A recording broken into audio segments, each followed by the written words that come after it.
Hey everybody, I'm Austin Phelps. Hey, and I'm Cheslie Kryst, Miss USA. And we are here at the Gibson Theatre in Shelby, North Carolina for an open Q&A forum today from 1 to 3 p.m.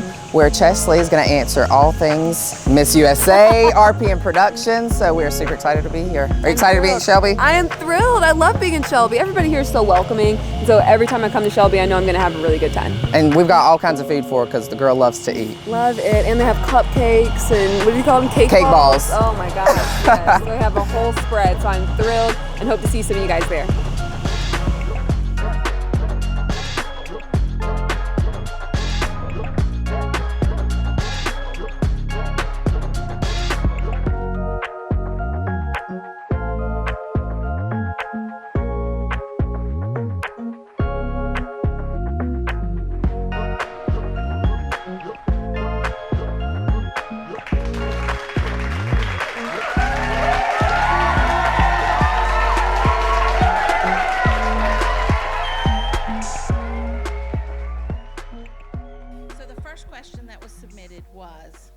For Cheslie, tell us the why pageants. You're already successful, so why pageants?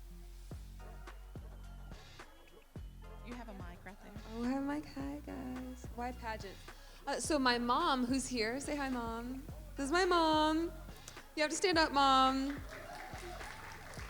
Mom of Miss USA. I'm surprised she doesn't have a t-shirt yet. Y'all, my mom is 51, and she looks like that. Praise Jesus. So when I was younger, my mom was Mrs. North Carolina US 2002, and so I was around 10 or 11 years old when she won that title, and I remember watching her represent our state, and that was impactful to me. And I really just thought she was my hero. She was a rock star. She was a celebrity. Everywhere we went, people wanted her autograph. She was singing places, and that left an impression on me. And it told me that competing in pageants gave you power. It gave you a voice, and it gave you the opportunity to make an impact on people around you. And so that's why I started competing. And next question is for Angelo. Angelo. And he's probably going to shock you with this answer, which is, what gym system do you recommend? Well, when it comes to pageantry, really, when God made Adam and Eve, he didn't set up the gym right next door to them. They tilled the garden. So really, natural body movement and proper diet, number one, the best body is found in the kitchen. People say, well, why don't you have a six-pack? I got a great six-pack under my jelly.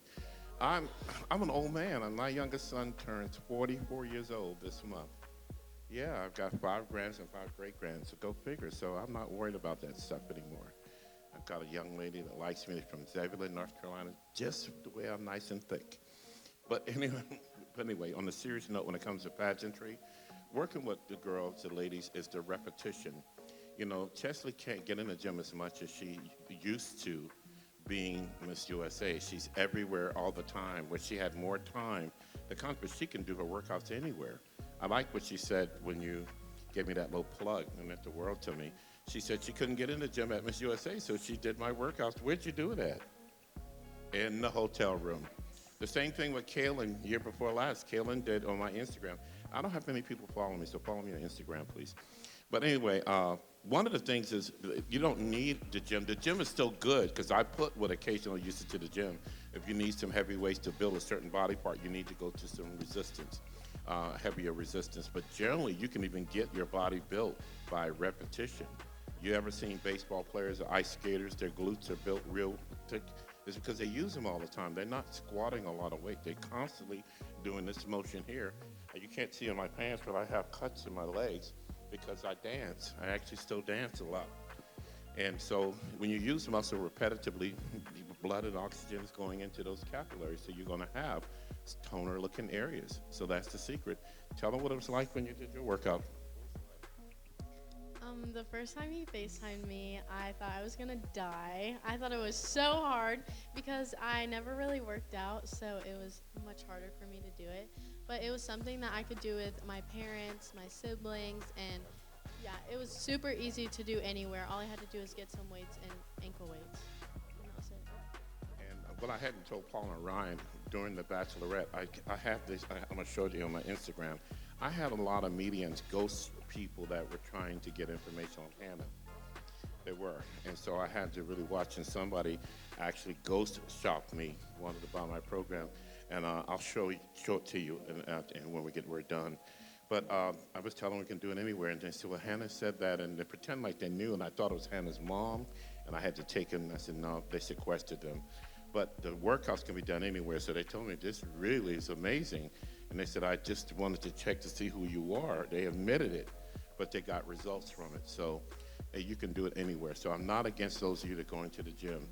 But I've owned 18 health clubs. And I learned over the years, and the way I got involved with pageantry, the lady that I see right now won a title. It wasn't under the USA system, but she's a pharmaceutical rep in Raleigh.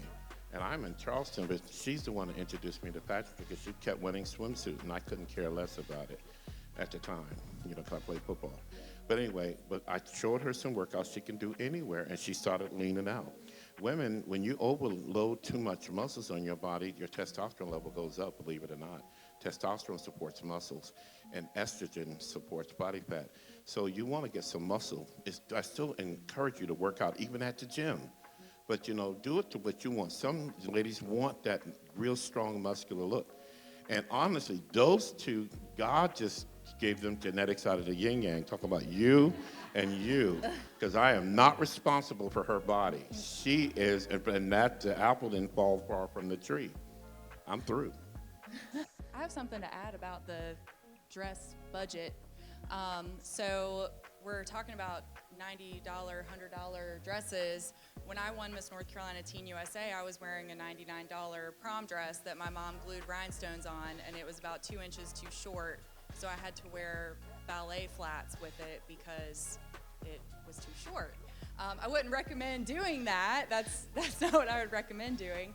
But what the judges are looking for is your confidence. They're not looking for the perfect dress. They can change a dress.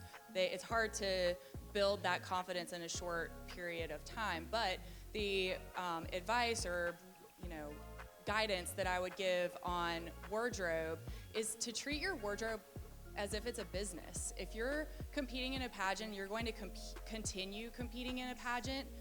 I know that you're really attached to your very first pageant dress, but put it on sale. Get it out of the closet. Use that money to buy a new dress that To upgrade. you want. My mom used to rent my pageant clothes, so she was really treating that as a business. I would have a talent costume or an evening gown.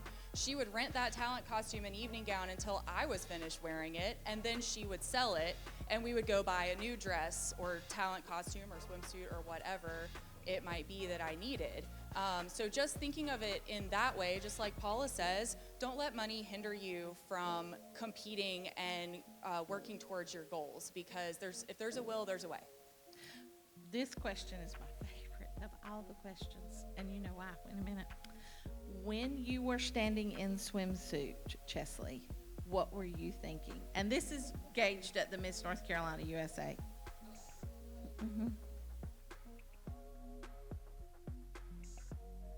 I wasn't thinking anything. I was just thinking I'm just gonna pose and looking at the audience and just continue to have fun. Honestly, I think that the times that I did the best in pageants were times where I really was just going out there, not really caring about the result and just knowing I was bringing my best self. Which sounds cliche. I know we've all heard that before. Just go out there and have fun. But after a certain point, you really do just have to let go and just know, you can bring your best self out there year after year and never win.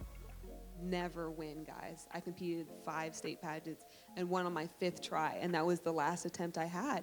There really was a chance that I would go out there and not win, and I just had to accept that, because the times where I didn't accept it, I was thinking about the girl next to me, and maybe I should pose a little different because her pose looks really good, and maybe I should just turn to make sure the judges see me. And you just have to let all of that go. And so when I was standing there at North Carolina just posing in swimsuit, I was just like, whatever, I can see my mom, look, on stage. So I was just having a good time. Okay. What has been, we talked about this, what has been the best thing that you've gotten to do since you were crowned Miss USA? Oh, there's so many things, so many. Okay, I'll name 3, just 3. So one of the really cool things I got to do was I volunteered with Dress for Success. It's an international organization that focuses on building economic independence for women. And I became a national impact ambassador for the organization.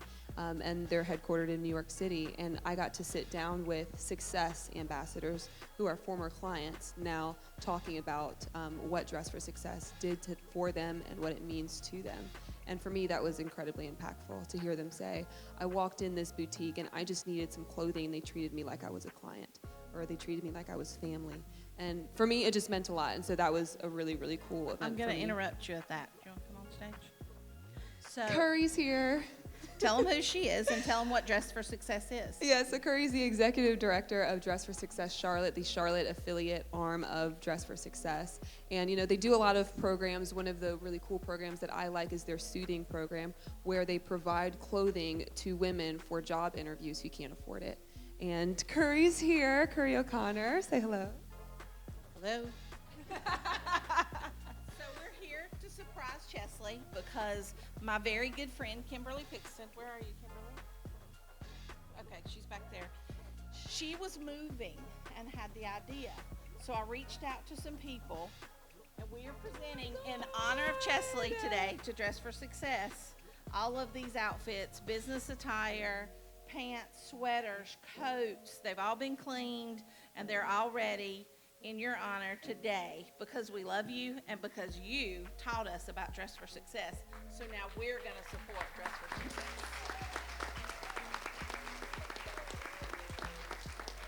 You can come hug her. Thank you so much. So she actually came in from vacation today to come down the mountain.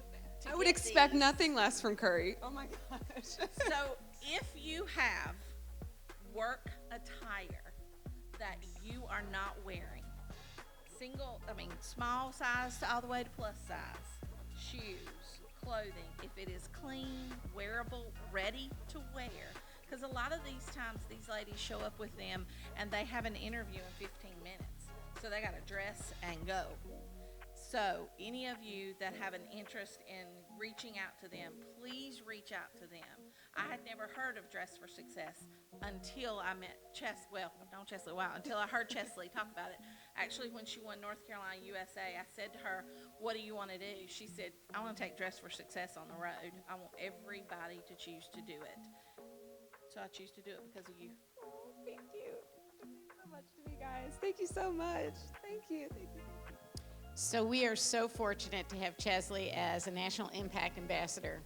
That is until Miss Universe, because we are in 156 cities in 30 countries, and so I cannot think of a better role model to talk about the organization. We are a full spectrum of workforce development services. The first point of entry is often the suiting program, but the support, the wraparound support, listening to all of you speak, there are so many parallels to the support you get in the pageant world to those at Dress for Success. And the women who come and cross our threshold do not yet have this social capital that is so important to thriving and succeeding and advancing. And for every woman that we can serve, as many as 6 family members may follow her out of poverty. The majority of our clients are single head of household. They're parenting their grandchildren and next of kin. So lifting that woman out of poverty, it might start with a suit, but then continues with job acquisition, employment retention, financial education, digital literacy, all of those things we may take for granted. And again, I cannot think of a better ambassador to represent Dress for Success. And I know you're committed to at least 6 events coming up with our affiliates celebrating milestone anniversaries. So thank you. It has just been such a pleasure, and it is moving the needle forward in ways that I could never have imagined.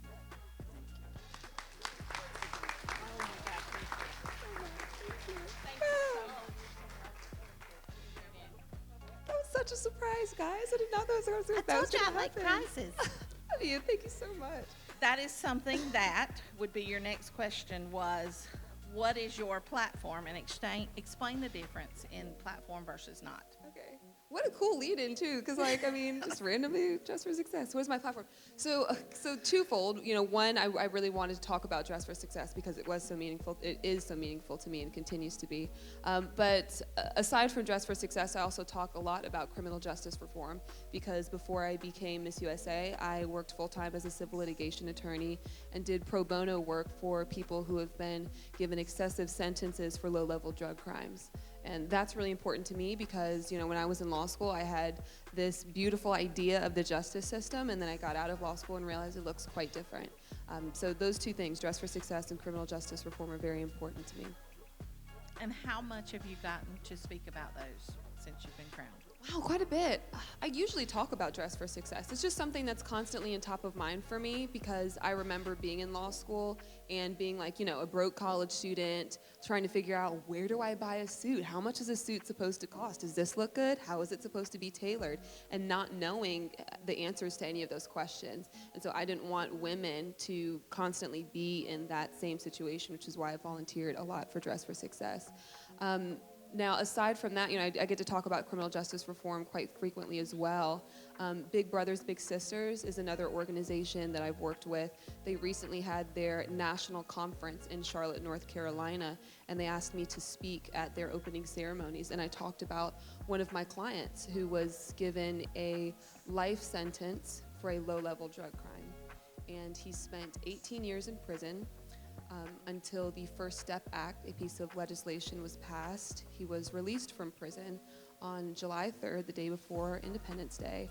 And so I talked about our client who he had almost 2 decades of his life taken away from him, which is just unfortunate. So there are quite a few times where I get to talk about both of those topics, especially as Miss USA, because I get to be at these really incredible events and I get a platform and a stage to talk about them and make sure that people know about them.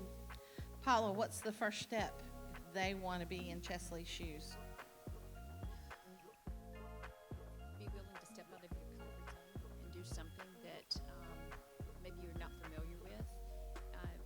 There's something about fear and not taking that chance that will always hold you back. And there's a lot of you that I haven't had the opportunity to meet, but my guess is you have at least dipped your toe into the pageant water a little bit, and making those choices about which direction you want to go, and listening to people that you trust, and guiding you and directing you, and certainly, of course, listening to Cheslie, who has experienced a couple of different systems to do this. So be willing to talk to the people that know about the organization that you are interested in joining, and then just do it. And as I said, it is a sad thing that money, is a factor in the things that we want to do in life, but then I guess it's also important too, because then you have to make that commitment and make things happen for yourself and not just wait on somebody to deliver something to you. If it's worth going after and working hard for, then it will happen for you. So I would say, if you're interested at all, then you definitely need to call our office and talk to us, and then just don't look back. Just do it. And see, you're always going to get something from everything you do. And I am a firm believer in if opportunities to present themselves is for a reason. And I would say that you're all here for a reason, whatever that might be. So I hope that answers the question, but we'd love to talk with you personally even later today. Eliza, as a teen, did you get picked on for doing pageants? Okay, so I actually stopped going to public school and started doing online. So I kind of kept my distance from everybody at school. So if anything did happen or if anybody did pick on me, it was behind my back. But nothing to my face, which is good. So Brittany, since you work with a lot of teens, what's your advice? And you're a teen title holder. Brittany did pageants when she's a little girl too. What is your advice for teens who want to talk their parents into letting them do this?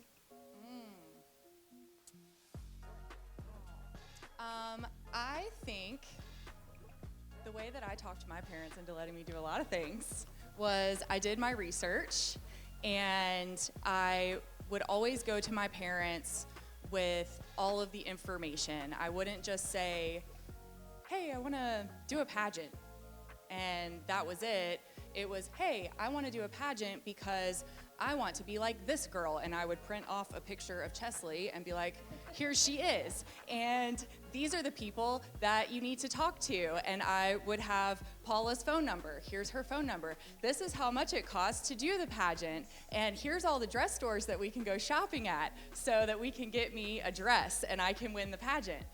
So I think just educating yourself, knowing which pageants that you're good at, and who you look up to. Like, there are all types of different pageants. There are all different types of competitions that cater to different skill sets. We all have different skill sets. So finding that title holder that you really look up to, she's a great role model to you, and you can follow her, then that might be a good pageant for you. If there's something that fits into your strengths, that might be a good pageant for you. But I would just say having all the information to lay out for mom and dad, because a lot of times the word pageant is like taboo for whatever reason when you're not living in pageant world. So when a contestant goes to their parents and says, I want to do a pageant, it's automatically a turnoff. But if you have all of the information to present to your parents, then I think they will definitely be more willing to help you achieve that goal. Ryan, what has been the most amazing thing that you've seen happen to one of your title holders, career-wise? I mean, there's been a few that have sort of stood out. I know that just a couple that come to mind, both competed at the state level. Is their first pageant ever. I mean, they, for one, Vanessa Manillo was Miss South Carolina teen in 1998, and she was one of those that wore a dress she bought at Belk. And her boyfriend's dad just saw something in her, was like, you need to do this pageant. And she wanted to leave after the first night because she didn't feel like she belonged. And you know, she hosted Miss USA this year, so you know, she's had a pretty good run. Obviously, another one that won was in Louisiana, Shelly Hennig. I was helping her take her prizes out to the car after she won, and she had no idea Miss Teen USA was a thing. She just was like, she did a pageant and won on a weekend, and we kind of had to tell her that, you know, there's another one that you have to do. And she ended up winning Miss Teen USA as her second pageant ever, and she's a movie star and's got like, you know, 3 million followers on Instagram, and she's just and she's still down to earth. So, you know, it's pretty cool to see the success of some of these people that, you know, we're literally sitting in the same position you guys are, just like this. So it's pretty cool. And one thing I like to say to girls is, moms, I mean, who wouldn't want to have Cheslie as a role model? I mean, really, there's a lot of role models in this world, but one that was a D1 athlete in college, graduated with her JD and MBA, and does all the philanthropy work that she does, and then becomes Miss USA. Sorry, I'd rather watch my kid watch her than a lot of the rock stars that are out today. You have the ability to impact the world when you put that crown on your head. You really, really do. Because Cragen met Cheslie years ago and has been impacted and got to do some cool stuff today. Who wouldn't want them as a role model?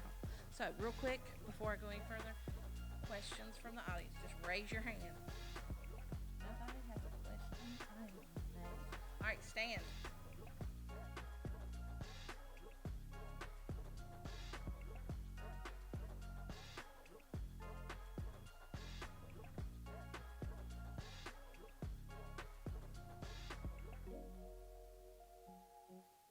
How did becoming Miss USA fit into my personal and professional goals? Is that the question? I think for me, I think I have a lot of interest in different pursuits, and I think Miss USA, the Miss Universe organization, allows you to just do all of them. I think there were times when I thought that I was limited by my profession or limited by other things that I'd done. You know, I'm an attorney, that means I can't compete in pageants, or I'm an attorney, that means I can't walk in a fashion show, you know, this weekend. And I think the Miss Universe organization allowed me to elevate a lot of those interests without sacrificing any of them at the same time. I was constantly worried that the legal industry would not be welcoming to my participation in pageants. But funny enough, before I won Miss USA, they literally put me on the front page of North Carolina Lawyer magazine and said, look, this is Miss North Carolina USA, and she's an attorney. So I think, you know, competing in pageants fit with my lifestyle, because I could continue to run my blog, White Collar Glam. I could continue to model on the weekends if I wanted to. I could walk in fashion shows. I could continue to work on cases pro bono as an attorney. And it just allowed this miscellaneous jumble of things that I love doing to work together in my life and at a high level as well. Anybody else? Question? Yes, ma'am.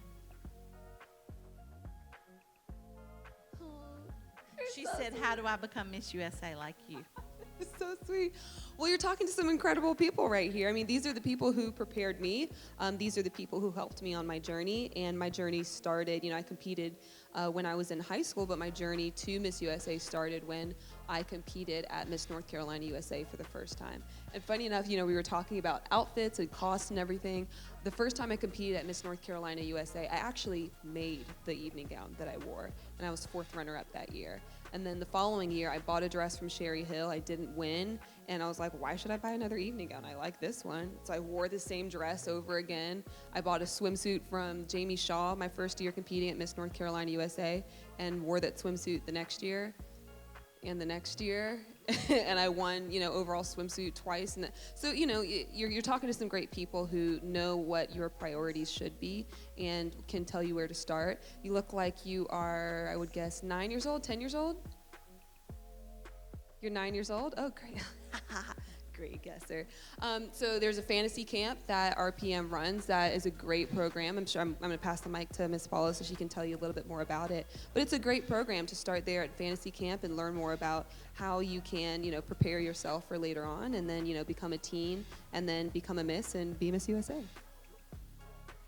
Well, actually, Fantasy Camp was born out of the desire for one of our title holders that was giving up her title. She said, I just don't want to leave you all. So I said, well, let's develop a program that will keep you, you know, more involved. You'll always be part of our pageant family. So that's where Fantasy Camp came from.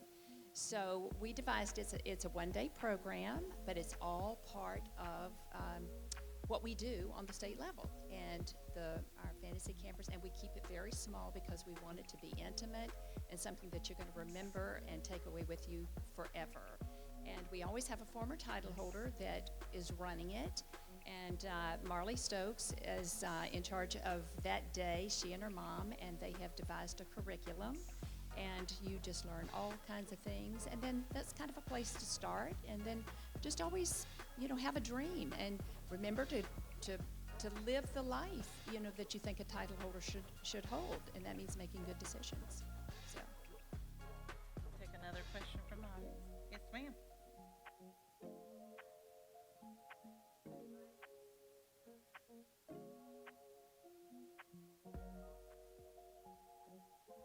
So her question was, what's her advice for the curvier girls that want to compete maybe in Miss USA?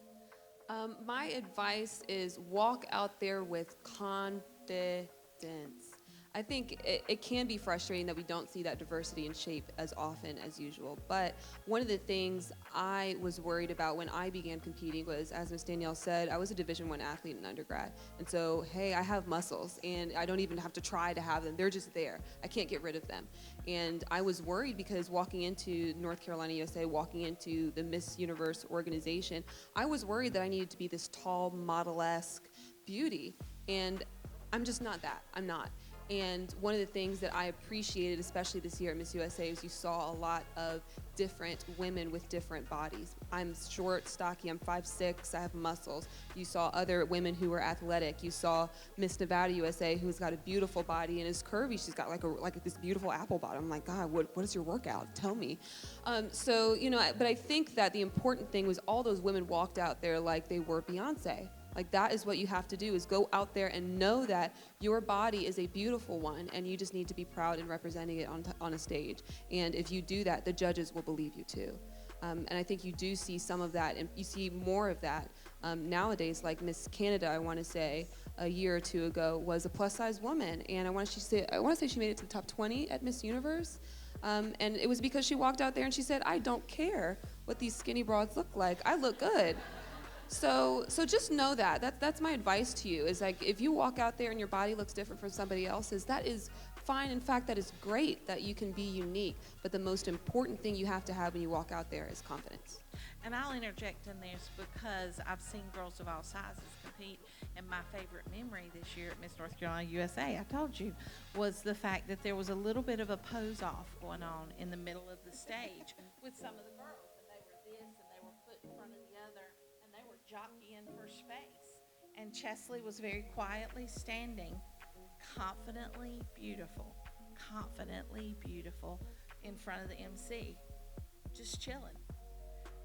That was the moment I understood, and I've told Paula and Ryan that, what confidently beautiful is. That's not a hashtag in their world. That's truly who they are. So for a plus size girl, be confident in who you were and who you are and the way you walk. Absolutely. Because I'm going to tell you, Cheslie looks like a bodybuilder on most days. And you know, that's not a typical look for a lot of pageant girls. And most people have no idea. Say how tall you are again. 5'6" on a good day. And I've had people say to me, I can't do USA, I'm only 5'5", or I'm only 5'7", and I'm like, Miss USA is not tall. Have you met her? Now, she always on her heels, but she's not tall. Own what you have and what you're bringing to the stage. Next There were question. some more hands out there, weren't there? Yeah. Okay, yes, ma'am. Hi, my question is, I'm really passionate about mental health and wellness, and I wanted to know, what is your mental health and wellness activity? Do you like yoga, or you just work out? What is your activity? Oh my God, so many. One of my favorite things to do, I learned this in law school. I think I read something somewhere that watching movies you've seen before can help you to de-stress because you already know the ending. And so when I was in law school, first year of law school, your whole grade is based off of one exam at the end of the year. No quizzes, no tests, no homework, no nothing. You get one exam for all 4 of your classes. And so as you can imagine, that was very stressful. So after every single one of my law school exams, I would go home and I would watch Pocahontas. And I would sit there, I would turn my phone off, I wouldn't look at social media or Instagram. I would just sit there and watch Pocahontas because I knew the songs, like Color of the Wind, whatever. I would sing them with her. And so that was really important to me. So even now, there are days where, you know, if things have been really stressful, if I don't know what's happening tomorrow, if I haven't gotten my schedule yet, I'm like, I'm just gonna go home and sit and either watch Devil Wears Prada or Pocahontas. That for me is my version of de-stressing. And beyond that, I would encourage anybody to, if you need to find something to help you de-stress, talk to a counselor or a therapist. I had one before I became Miss USA. Now that I've become Miss USA, we have someone that all of us go to, and there's nothing wrong with seeing a counselor, there's nothing wrong with talking to somebody. It's very important to, especially if you haven't found those activities that really help you to maintain your sense of mental health, because it is very stressful, especially in today's day and age when you have social media and people throwing comments at you, and they may be nice, sometimes they're not nice. So that's also a very important part of my sort of health and wellness regimen. Paula, that's something y'all have at your boot camp, correct? Tell them a little bit about your boot camp that y'all do for your girls. Who all's there? You or Ryan, either one? Oh, goodness. We've been doing this for a little while, and this is one of my favorite times of the year because, you know, in the fall we're so busy. We do all 4 of the state pageants, and they start in September, and they don't finish till almost Christmas, or at least Thanksgiving. So the first time that we really get to know our girls, now they're coming in and visiting and whatnot, but where we really, you know, just have a great big slumber party. We spend about 5 days together in some location. It could be at my home, it could be at Ryan's Ann's, it could be at my sister Ann's. And we do everything from a personality profile, where we get to see exactly who we are and how we can understand each other. Because I don't know if you realize this, but likes like, and you want to be treated. There's something called the Golden Rule, which we all grew up learning, but then there's also something called the Platinum Rule, and it's do unto others as they would have you do unto them. So, you want to treat somebody the way that they're going to receive it. And so anyway, that's one thing that we do. Gosh, ladies, what all do we? Oh, we do a self-defense course, because we think that's important, and I think the mothers appreciate the fact that we want the girls to be able to care for themselves if they are in a situation. We did vision boards, which I think that's great fun. We pop popcorn and have hot chocolate, and they have cut out pictures, and and that gives us a sense of what is this journey going to be like for them. Some girls really want to win Miss USA. Some just want to win that state title, and and have their state and community standing behind them. And so we're there for whatever reason it is that you did this. And I think that's one thing that maybe makes us a little bit different, because we realize that his journey is different. And if you look at our girls, they're never the same every year.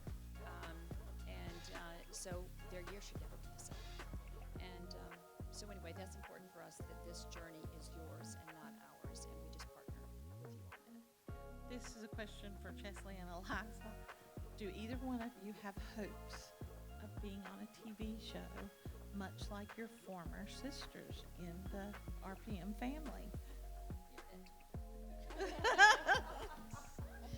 No, I do not. My dad would not allow that, nor do I want to. I'll stay off TV. I thought it was cool. I thought it was cool that Kaylin and Hannah and the other Hannah all did The Bachelor and The Bachelorette. I don't have plans of being on The Bachelor or The Bachelorette, but I have gotten to do a lot of TV shows this year. One of them has not aired, actually two of them have not aired yet, so I can't talk about them yet. But a couple of them, we did a talk show with RuPaul. It wasn't his RuPaul's Drag Race. He literally has a daytime talk show that he does. Actually, there are 3 that haven't aired yet that I've done. There was another one, I'm blanking on it.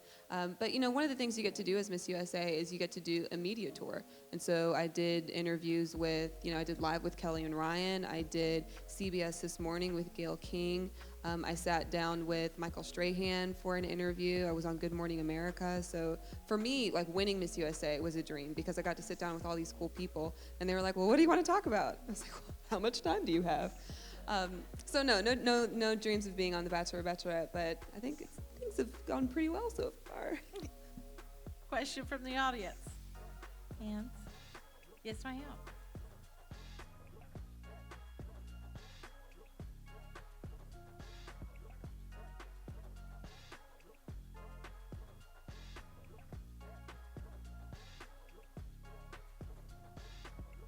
So many thoughts. So many. For me, there are 2 big things. One is just a sense of hard-headedness. I want to win. I don't care. I want to win. I don't care what happened last year or the year before. I want to win. And for me, the only way to win was to compete again. At one point in time, the year before I won, I think I remember talking to my mom, and I was like, I'm just done. I don't want to do this anymore. I just want to focus on being an attorney. And then I sort of calculated how many years I had left, and I realized, this is my last year. And what I didn't want to do was to grow old and 10 years from now look back and think what could have been, because I've been there before. When I was in undergrad, I ran track at South Carolina, and we were going to our conference meet, and the conference meet, SECs, just happened to be the same weekend as my college graduation. And so my coaches originally told me I had to pick. They were like, you can walk across the stage or you can go to SECs. And I was like, well, have y'all met April Simpkins? Because mama said I'm gonna walk. So they worked it out. Go mama. So they worked it out. So I walked at graduation, but then walked off the stage and literally got onto a plane and flew to SECs. And I was just totally distracted the whole time. I walked out, I was doing long jump, and I just remember thinking, I'm so tired. We'd missed our flight the night before, so we slept in a hotel room. I didn't have my bags. I was trying to sleep on the flight. I had no sleep, 4 hours of sleep. And I remember walking and doing long jump and triple jump that day, and I did terrible. And all I could think was I could have given this a better shot. I could have been more mentally prepped. I could have been more focused. I could have forgotten about what happened. I could have, just really put all of my mental energy into this. And this is it for me. This is my senior year. I don't have another try. I don't have another year. And so I thought when it came to pageants, I thought I don't want to have that same sense of regret, feeling like I could have worked harder. I could have done, 2-a-days. I could have woke up at 6 a.m. and, run harder like my coach said. I could have eaten better. I didn't want all of that regret because, again, I've been there before. So if you've competed before and you want to win, just know that every loss you've had taught you something. For those of you guys who don't know about my competing 5 times, I competed twice in the Miss America organization and then 3 times in the Miss Universe organization. The second time that I competed in the Miss America organization, I was first runner-up. And I just thought I did terrible in my onstage question. I thought that was probably the reason why I didn't do well. And so that loss prepared me for onstage question when I became Miss North Carolina USA, and I'm now Miss USA, because I was in this terrible situation where I'm shaking with the mic and I'm so uncomfortable and I'm thinking about the judges here and I'm really, really nervous. And having that experience taught me to prepare like I never had before for onstage question. I did everything I could. We had Heather Sumlin from Mental Management, who was one of our sponsors, who worked with me on onstage question. Pageantology, Susie and Shandy worked with me on onstage question. Brittany has worked with me on onstage question. I had this packet of 200 questions. I cut out each question from the packet. I put it in little baggies, and then I would pull 5 every morning and do onstage question. So that I wouldn't have been standing there on the Miss USA stage, prepared as ever to do an onstage question had I not lost years before. So just know, every loss prepares you and makes you a stronger competitor, and there's no way that you will know if this is your year if you don't try. Hear that. You will never know if it is your turn if you don't try. If you do what you always did, you get what you always got. So if you always go and watch, you'll spend life being a watcher. Eliza was a little different, though. How many times did you compete, Eliza? So how was it for you, Eliza, not having a clue what was fixing to happen? Or did you have a clue? I did not have a clue, which I kind of thought was good in a way, just because if you kind of go in not knowing what to expect, there's nothing you can compare it to, so you don't have to reach a certain level. It was really fun. I encourage all of you to do it, even if it is your first time. Yeah, my big thing there is it can be your first time. It can be your first time. Don't ever think you got to put your dues in to win. It's just whatever God's plan is. I've seen girls win it first time out. I've seen girls win it at 5 years. I've seen it out. We're going to do a quick drawing. I'm just going to add to that just really quick. The putting your dues in, I guess at least with ours, our 4 states, there's not really anything such as dues. Our judges, they're not from your state. They're not pageant people. They don't know, if you raised X number of dollars. They don't, if you have 2 ads in the book versus, 30, it's not going to influence their decision whether you win or if you make top 5 or anything like that. So we try to make it as fair as possible. And, sometimes you do see girls that win on their first time out, and it goes on, like I said, about Vanessa and Shelly and, obviously Eliza. There's plenty, and then you have some veteran. I know Hannah that won in Alabama this year. I think it was her 4th time competing. Cheslie, it was her 3rd. So, the judges, they picked a girl that competed 0 times and somebody that competed 3. The same panel picked both. So just shows there's no such thing as dues. So.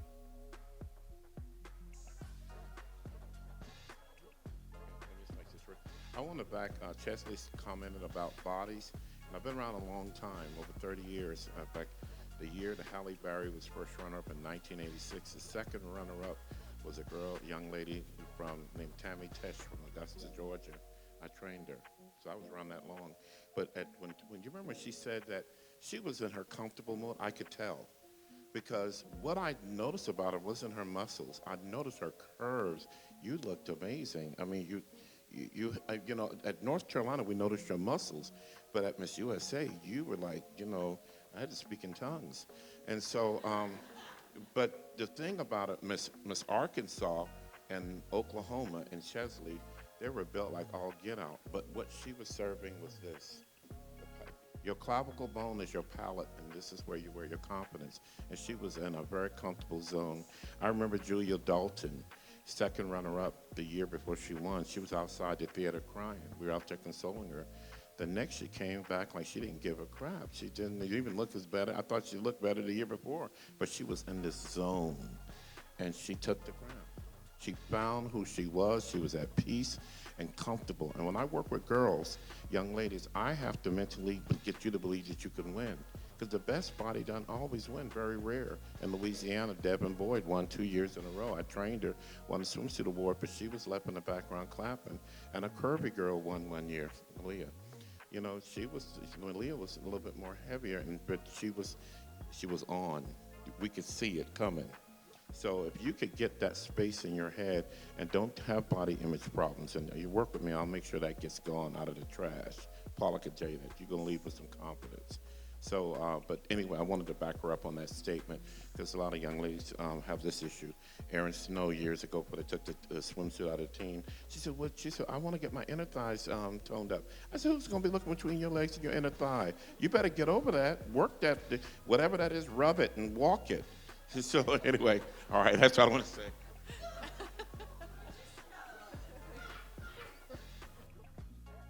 One of the other questions that was submitted was, do you get to express, Cheslie, your political opinions during your year? Do I?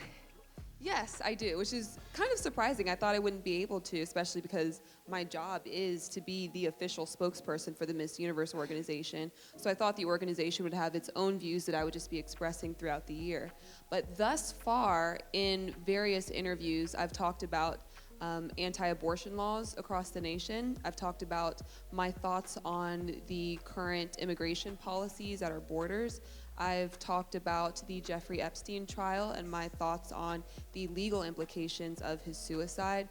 I mean, I could go on and on about the political topics that I've discussed as Miss USA. So yes, I've gotten to talk about all of those, and they don't tell me what to say. They're just like, well, say something. I'm like, okay. Brittany, as somebody that works with a lot of girls, do you encourage them to express them or not to express them?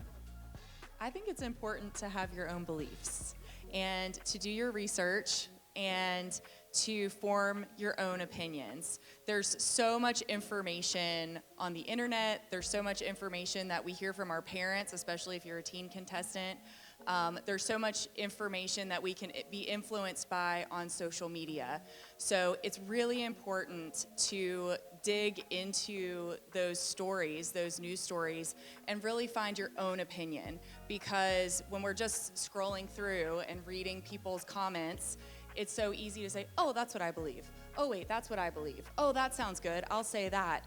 But then when you walk into your interview or you're on stage and they ask you that current event question, you sound fake and you sound not sure of yourself. So it's really important to do your own research and to form your own opinions.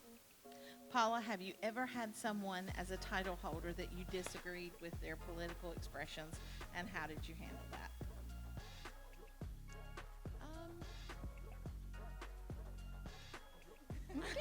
I guess possibly, but you know, I would say on the state level, they're not really asked those questions too much in the general public. I can't think of any time. Can you explain what the interviews are like for USA on the state level? The girls will complete a one-page profile on themselves, and the judges will actually get a copy of that profile before they ever meet you in interview. And I'm a firm believer that it's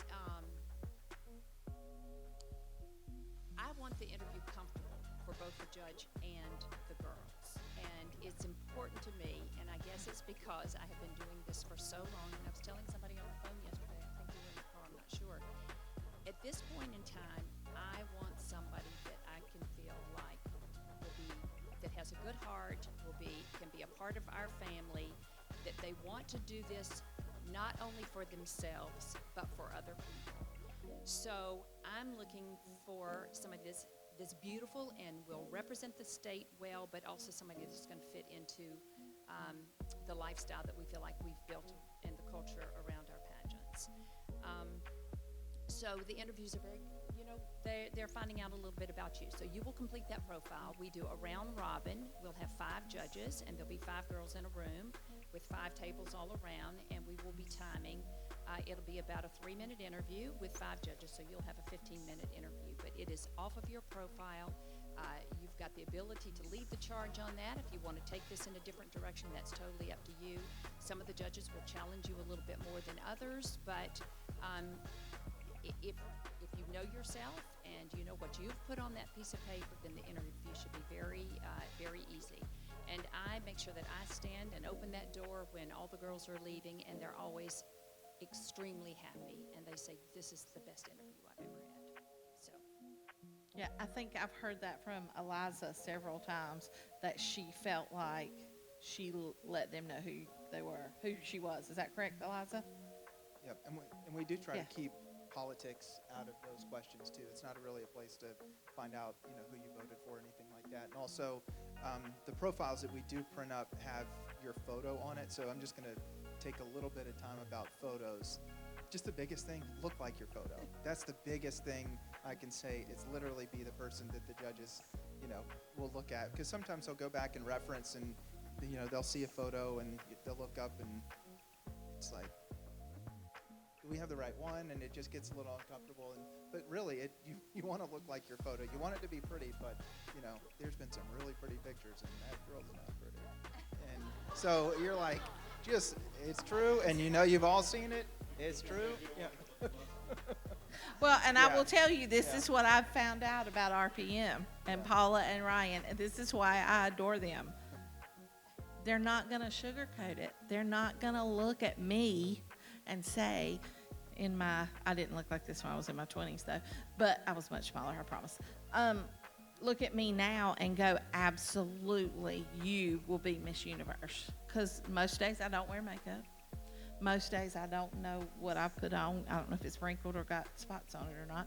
And they're going to be honest with you about, yes, we think you'll be good.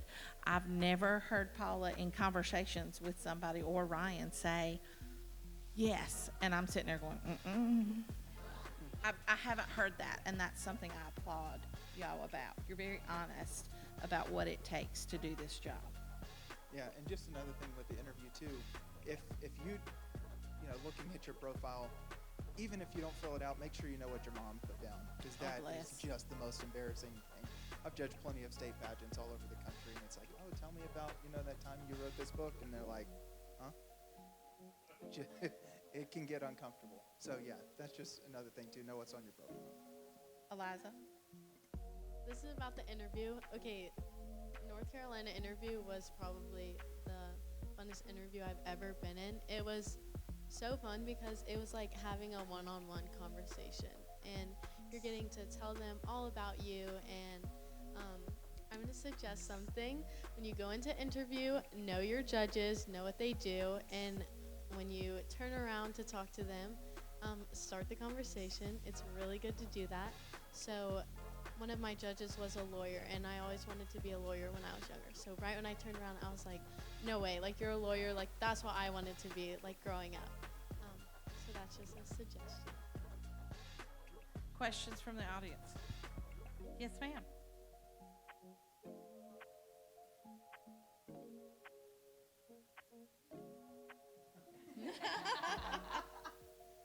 We do like to have a little bit, we change it up, try to every year. There'll be some things that are your goals. There will be something that may have challenged you in the past. Role models.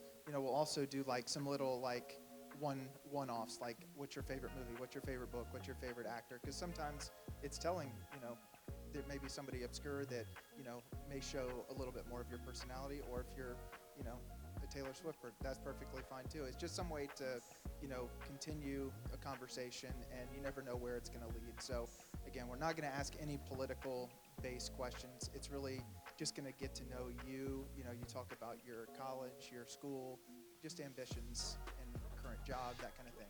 So Did you say Taylor Swifter? I don't think I said her. Well, I thought like there was a thing. I didn't know. I don't know. Are they Swifties? Who's a Swiftie? Yes, Brittany. Were you saying something? Oh. Go ahead. Oh, okay. Questions? Anybody got? Go. Yes. Do you feel like your intelligence has ever been questioned or judged because you're in the pageant industry? Has it? Yes, and honestly, I think that's something that society needs to work on, because I think we as pageant contestants or candidates or whatever you want to call all of us, I think we're all there. And I think if you look at the women who competed at the Miss USA competition this year, you'll see that. You'll see that in the top 5. I was a lawyer. My first runner-up got her master's in accountancy. My second runner-up, she's also a former Division I athlete, was preparing for the Olympics. My fourth runner-up, I guess she was third or fourth runner-up, other top 5, was a 1L in law school. There was another woman who graduated from law school. There was another woman who has 2 degrees from Harvard. There was another woman who worked for Google. So these women are like the leaders in our country, right? We are the smart women. We are the women who want to accomplish great things in our communities. And so I think we're there. But I remember being I tell the story all the time, I remember being at an appearance down in South Carolina, and it was an award show, and somebody came up to me backstage, and they were like, "It must be so hard just showing up and being pretty." And I was like, "Lady, you don't even know what I came here from." Because I left my law firm at about 3 o'clock this afternoon so I could be here and put this crown and sash on and hand out awards. And then this weekend, I'm going to be doing some community service and speaking on behalf of nonprofits. So yes, I think there are times where people just don't expect very much from us. But honestly, I think that is society's problem. I think that's something that all of us have to continue to work to show other people, no, we are intelligent. And I don't think that it's something that any of us need to be insecure about. It's just something that we have to continue to demonstrate. And I think on that also, every girl needs a cheerleader. And your village, don't be embarrassed or bothered by the fact that you have a village that cheerleads for you. That is why I do what I do. Like I've talked about Cheslie and what she does. I mean, she went to Wake Forest. She went to USC, but she really went to just Wake Forest. And she's an attorney. And then you look at Ryan and Paula. They are the winningest directors in the USA program. Y'all, you need to allow people to cheerlead for you and tell things about you, and don't be bothered by that. So girls, when your mama is singing your praises, let her, because that's when the world's going to realize that Eliza Minor told her story of bullying to the world. It's hard because she stood up and said, I went through what I went through, but you don't have to, because I'm going to teach you how not to. That's what these girls are doing. That's why these parents need to let these girls do this. So let people cheerlead for you. Let people cheerlead for you. Because that's, Cheslie's very humble, Ryan's humble, Paula's humble, Brittany's humble. All these people are very humble people. Let them cheerlead for you. That's a suggestion on the side note. So mamas, put it all out there for everybody to see. And if people don't look at your social media, tell them scroll on. Sorry. Story too. You might not be an attorney. You might have aspirations to do something else, but kind of have an idea of the direction that you're going in, and use this as a platform to do it. I've heard Paula Shugart, the president of Miss Universe, say so many times, because we'll have a judging panel, much like ours. Sometimes we'll have celebrities or pseudo-celebrities or successful people, but they don't know very much about pageants. And I have heard her say so many times they drank the Kool-Aid. They had no idea what a pageant was and what it will lead to, and they are forever impressed by you young women, and that's probably why I still sit here and do what I do 40 years later. Well, Angelo said that. He drank the Kool-Aid. He drank the Kool-Aid, and now it's what he does all the time. You know, So you just have to get out there, just keep pushing, keep educating people on what pageant. I almost like you. I wish they would change the word pageant to something else, but it is what it is, and don't be ashamed of what we do. questions? Yes, ma'am. As a mom and what's going on in society now, how confident should parents be letting their little girls into this world, and as far as the safety of the girls? Like going to different events with, all the Me Too movements and. Well, I think you always have to have an eye open, and as Brittany said, educate yourself on the appearances. I know that's what we do from our office before we send the girls out. We make sure that they are aware, that they are accepting of where we're sending them, and we don't like for them to travel by themselves either, and that's one reason we do the self-defense course. So just go in with your eyes wide open and educate yourself, but we have to be looking around wherever we go anymore. Yeah, I think you're as in danger going to Walmart with your kid as you are in a crown and banner. You're going to have people come after you in a crown and banner on social media, but you've got don't you feel more protected now? Eliza, do you feel like you have a bigger village now that will be protective of you before you had a title? Yeah, most definitely. I think whatever you do, whether you win or you don't win, you're always going to have those people that want to come after you, whether it be physical or over social media, and that's just something that I think everyone has to get used to, because haters are never going to go away. They're always going to be there. So it's definitely just something that you have to get used to and block them out. And I know it's really hard to block out the mean things that people say about you, but it takes time. What I wanted to say is when I work with the teens, I have rules, and it was before the Me Too movement. A young lady could never call me by herself without her mother. They are able to send comments on Facebook Messenger with the mother on the messaging. I'm a dad. You don't know I don't care how well recommended people come. You always get surprised at some crap they're doing. And so I don't want to be surprised. I don't want you surprised. We are straight up completely communicating. The mom or the parent or whoever the guardian's involved with everything I do with the young ladies, everything. They cannot even, when we do their FaceTime, they can't wear the volleyball shorts. Not with me. Wear a caprice or a legging. I've been doing this a long time, and I'd like to see them. And I actually like the activewear. I was it's challenging in the beginning to take swimsuit out of the teens, but it's so much better now. Wouldn't you agree, Paula, to see them in their activewear, especially the young girls. They just look, I just feel better as a parent. But I make sure you're well protected, and Me Too, you should have extra eyes. Like Paula said, walk circumspectly. That means having a circle of perspectives and protection around your kids today, because some of the things, not even RPM, it's out of our hands on some of the things that people could do, that you have to, as a parent and a responsible adult, look out for these young people. Okay? So a lot of times when you're making an appearance as a title holder, you do have a chaperone or a director or someone that is there with you, and they're there to be the bad guy, essentially. If someone is approaching you that is uncomfortable, they're asking you uncomfortable questions, it's your chaperone's responsibility to say, okay, she needs to come over here now. So that's one really great thing about pageantry. The other great thing about pageantry when it comes to safety at appearances is that when someone sees an event posted on social media, Cheslie is going to be in town.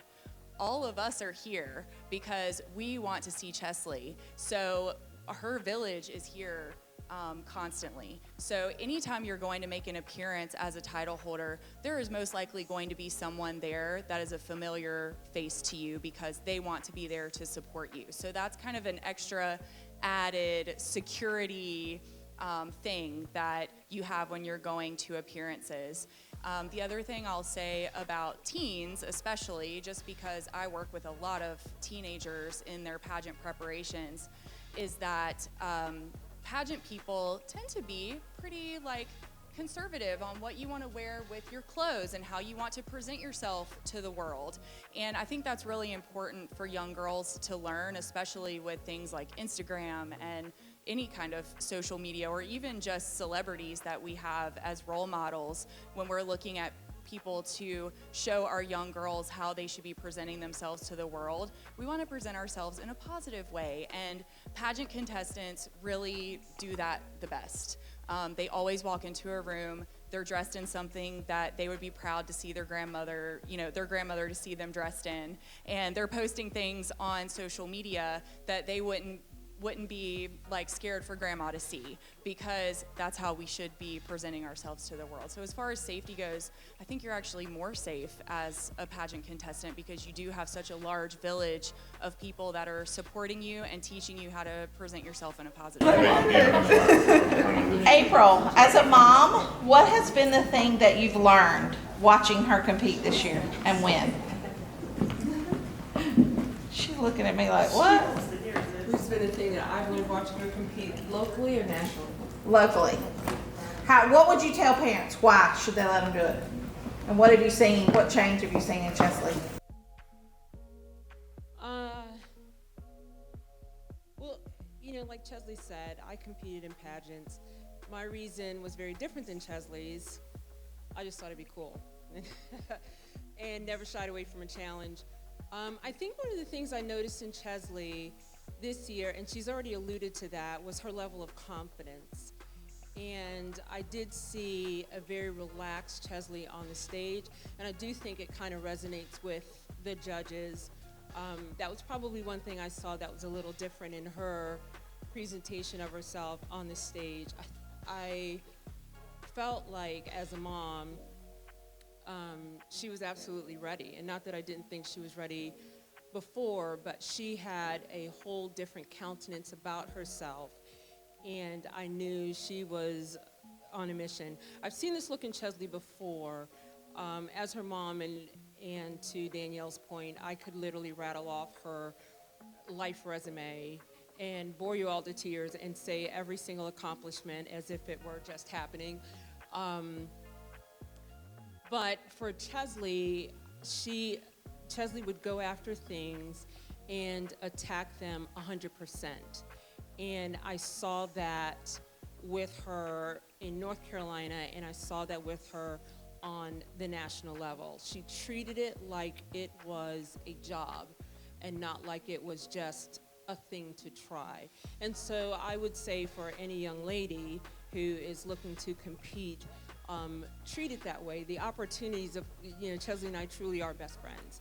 And so I get to giggle with her and laugh with her and talk about things and the opportunities and the doors that it opened, both in the state level and on the national level, have absolutely been incredible. But had she not been prepared for that, I could see where some of those opportunities might have overwhelmed her. And so I would say to any mom, in supporting your daughter, encourage them, as Cheslie said, to be yourself, to be your most authentic self. Don't change, don't switch, don't modify. Just amplify and enhance the person you already are. And that's probably one of the cool things I saw with Cheslie, is that it amplified the person that she is. That's good. Thanks, Mom. So proud of her. Okay.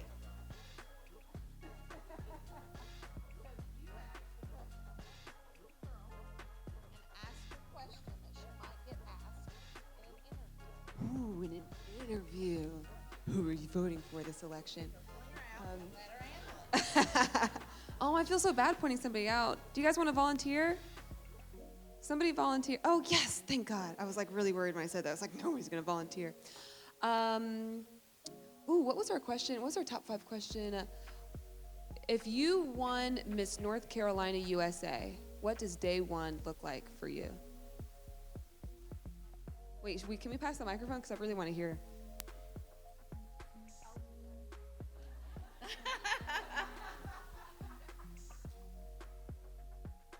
Day day one for me would probably be me waking up and pinching myself to make sure that I was not dreaming about this dream come true.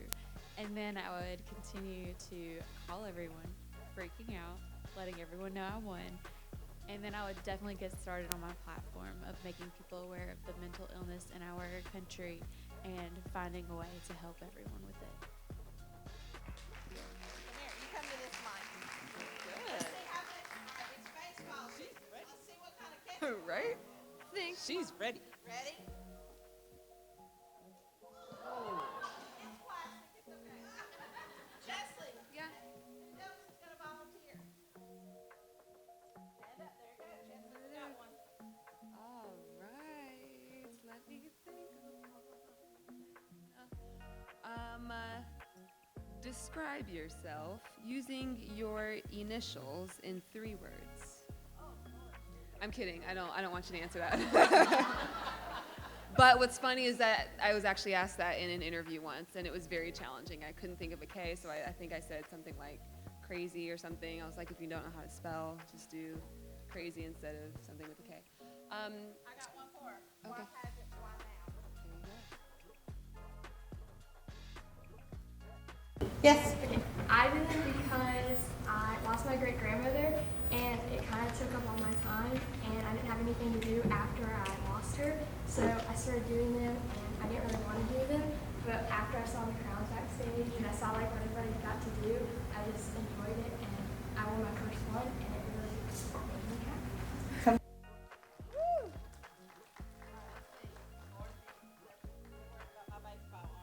All right. Ask will get a volunteer. Any more volunteers? Step on up. Don't be shy. There we go. I wish I had like something really cool to give out just for volunteering.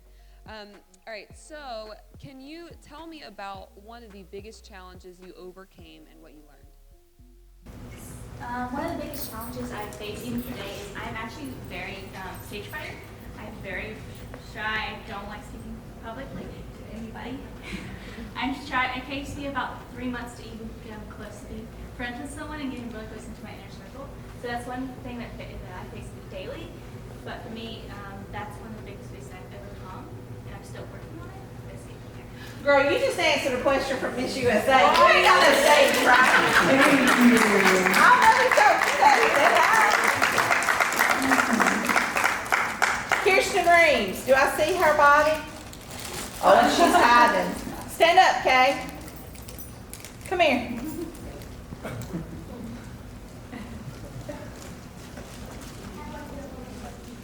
You can, hot shot. She'll climb up. I knew she would, dear sweet Jesus. Jeanette, that's your child. Come here, Kay. One question. Oh, we're matching today. Hey, girl. She's going to ask you a question. I want you to handle answering. You answer. Oh, I get to ask. Ooh. How old are you? I'm 12. 12. What would you like to accomplish by the time you're 15? Here, step right on that. I'd probably like to get through middle school, and by the time I get to high school, I'd probably probably accomplish something like you've accomplished. Like I've already won something, but it wasn't as big as yours. I probably want to accomplish. I probably want to accomplish something as great as yours, like winning something again or making a difference in this world. I pick on her because I've been around her her whole life. And because, tell Miss Cheslie, what's your mama do? She's a judge. So she was a lawyer too. Right. Today, Yes, you are.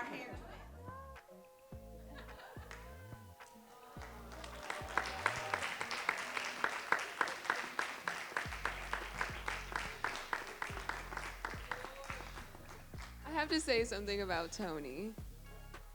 Oh, okay, good. Tony, please stand. Please stand so everybody can see you, because this is an incredible guy. Oh, Danielle says come on stage. He does. So I mentioned that I competed in the Miss America organization and then the Miss Universe organization. And I met Tony when I first started competing, the second year that I competed in the Miss America organization. And when you talk about a village, Tony is one of the members of my village. He's always been there to support me and has always been there to give me anything I needed, whether that was a helping hand or a piece of advice, somebody to sit in the audience and give me feedback or criticism, somebody to help me work on my runway walk by having me in his show. That was Tony and is Tony for me. In fact, the opening number outfit that I wore when I won Miss North Carolina USA was actually donated to me by Tony Howard. So I can't speak highly enough about this man and all that he has done to contribute to me and my pageant journey. And honestly, I would not be here today if it were not for a person like Tony Howard. So thank you. And I'm not a public speaker, but I must say this. I love this young lady. And I love her for a number of reasons. And we often talk about her beauty. And I remember seeing her at Miss North Carolina. I was working with another contestant, and she walked out in a swimsuit. And I was taken back by her beauty.